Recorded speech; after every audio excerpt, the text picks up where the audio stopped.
आज हम लोग पढ़ने वाले हैं क्लास 8 का। किस क्लास का है? क्लास 8 का भूगोल। विषय का नाम क्या है? भूगोल। और चैप्टर 2 है और चैप्टर का नाम है भूमि, जल, मृदा, प्राकृतिक वनस्पति और वन्यजीव संसाधन। यानी इसमें हम लोग जानेंगे कि भूमि क्या है, कितनी प्रतिशत भूमि है, मृदा क्या है, ठीक है, इसकी उपयोग क्या है, जल क्या है, इसकी हम लोग उपयोग कहाँ कहाँ करते हैं, प्राकृतिक वनस्पति के बारे में और वन जीव संसाधन के बारे में अध्ययन करेंगे। ठीक है, यहाँ पर सबसे पहले एक उदाहरण दिया गया है।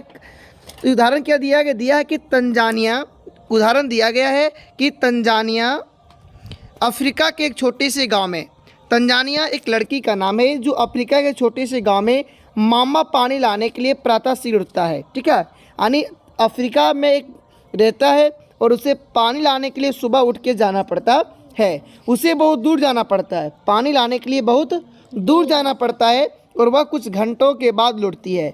और जब वह पानी लाने जाती है तो कुछ घंटों के बाद लौटती है, तो इस बात से स्पष्ट होता है कि पानी लाने के लिए वह बहुत दूर जाया करती होगी। इसके उपरांत वह घर के कार्यों में अपनी माँ का हाथ बटाती है।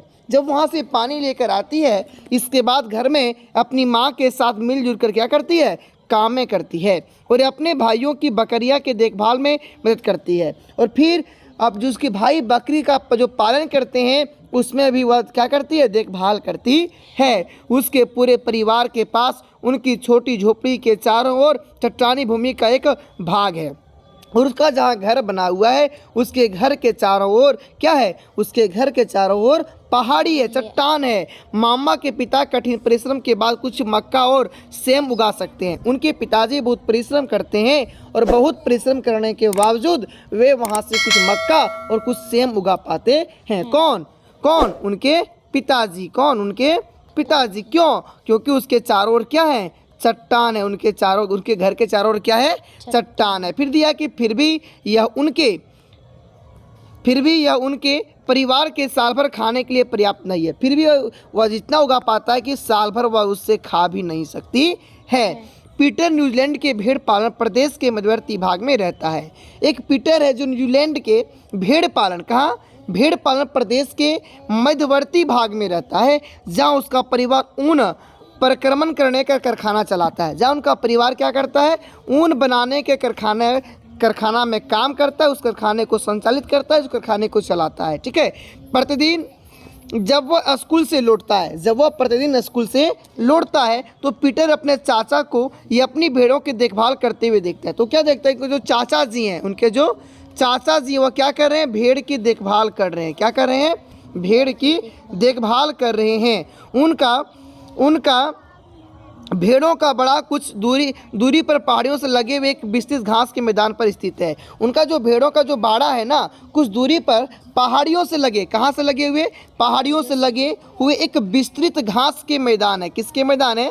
घास के मैदान है। यहाँ नवीनतम प्रौद्योगिकी का उपयोग करते हुए एक वैज्ञानिक विधि से इसका प्रबंध किया जाता है। कैसे? वैज्ञानिक विधि से। ठीक है, पीटर का परिवार जैविक कृषि द्वारा सब्जियां भी उगाता है और जो पीटर का परिवार है वह जैविक कृषि के द्वारा क्या करता है, सब्जियां भी उगाता है। फिर आगे है मामा। आगे क्या कहता है कि मामा और पीटर विश्व के दो विभिन्न स्थानों में रहते हैं। एक जो मामा है, एक जो माम्बा है और दूसरा जो पीटर है, वे दोनों अलग अलग जगह पर रहता है। दोनों अलग अलग जगह पर रहता है और उनके जीवन व्यतीत करने में बहुत अंतर है और दोनों का जीवन यापन भी क्या है, अलग अलग है। यह विभिन्नता भूमि की गुणवत्ता, मृदा, जल, प्राकृतिक वनस्पति, प्राणियों और प्रकृति के उपयोग का भिन्नता के कारण है। और यह क्या कारण है? मृदा के भिन्नता के कारण, गुणवत्ता के भिन्नता के कारण, जल के भिन्नता के कारण, प्राकृतिक वनस्पति के भिन्नता के कारण है। आगे इन स्थानों का एक दूसरे से भिन्न होने का मुख्य कारण इस प्रकार के संसाधनों का क्या है, उपलब्धता है। क्या है? उपलब्धता